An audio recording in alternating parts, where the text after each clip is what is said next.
হাদিসের মধ্যে আসছে, যখন মানুষের মৃত্যুর সময় চলে আসে তখন শয়তান তার কাছে আসে, তার কাছে এসে বলতে থাকে, তুমি যে ব্যবসা করছিলে অমুকের কাছে 1 লক্ষ টাকা পানা আছো, তুমি যে লেনদেন করছিলে সে তোমার টাকাটা দেয় নাই।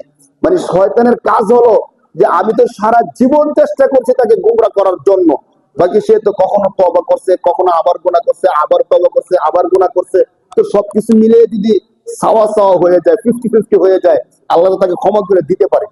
কিন্তু শেষ মুহূর্তে যদি আমি তাকে বেঈমান করে তার মৃত্যুটা আমি করাইতে পারি, তাহলে তো আমি সাকসেস। এই জন্য শয়তান মৃত্যুর সময় এভাবে ধোঁকা দিয়ে থাকে। ওলামায়ে কেরামগণ বলছেন, এই জন্য মৃত ব্যক্তির পাশে যারা থাকবে তারা যেন তখন পাশে থেকে অন্য কথাবার্তা না বলে। অনেকে দেখবেন হাউস করতে থাকে, হাই হাই রে আমার বাবা মরে যেতেছে রে, হাই হাই রে আমার দাদা মরে যেতেছে রে, হাই রে ডাক্তার কই রে, এগুলো না কইরা অন্তত তার শিওরের কাছে থাইকে যেন বলে লা ইলাহা ইল্লাল্লাহু মুহাম্মাদুর রাসূলুল্লাহ। তাকে পড়তে বলবে না, তাকে কিছু বলবে না, পাশে বসে নিজে নিজে পড়তে থাকবে। যখন সে বুঝতে পারবে সে নিজেই কি এগুলো পড়বে, তাকে আদেশ করা যাবে না যে এই তুমি পড়ো লা ইলাহা ইল্লাল্লাহ। কারণ এমন একটা ঘটনা আছে যে এক ব্যক্তিকে মৃত্যুর সময় তালকিন দেওয়া হয়েছিল, তুমি পড়ো লা ইলাহা ইল্লাল্লাহ মুহাম্মাদুর রাসূলুল্লাহ। আর ওই দিক থেকে শয়তান তাকে বলতেছিল যে তুমি বেঈমান হয়ে মৃত্যুবরণ করো। তো সে শয়তানের কথার গুরুত্ব দিতেছিল, সে শয়তানকে বলতেছিল না না না আমি বেঈমান হয়ে মরতে পারবো না। এই কথা কাকে বলতেছে বলেন, কাকে বলতেছে? শয়তানকে।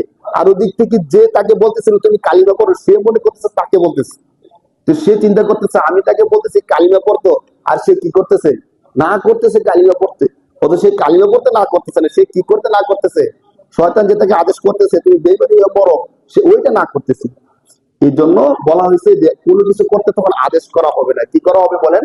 পাশে যারা থাকবে তারা নিজেরা নিজেরাই লা ইলাহা ইল্লাল্লাহ লা ইলাহা ইল্লাল্লাহ অথবা পুরো কালিমাটা বলবে লা ইলাহা ইল্লাল্লাহ মুহাম্মাদুর রাসূলুল্লাহ। আমাদের জীবনটা যাই করছি না করছি, অন্তত মৃত্যুর সময় যদি আমরা ঈমানটা নিয়ে যেতে পারি, আল্লাহ তাআলার কাছে আমরা সফল হিসেবে গণ্য হব। সুবহানাল্লাহ।